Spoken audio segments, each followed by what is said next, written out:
наконец, первое место победителем 16-го Московского международного конкурса чтецов Корана в номинации «Хифз. Знание полного текста священного Корана наизусть» стал Муса Мотамеди, Иран.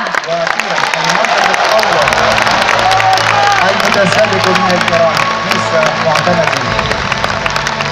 تكبير. تكبير.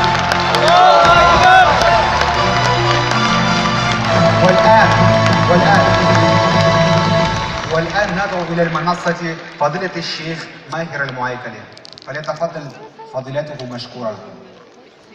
А сейчас мы приглашаем нашего почетного гостя, шейха, имама запретной мечети города Мекка, прочитать молитву дуа о мире и всеобщем благополучии.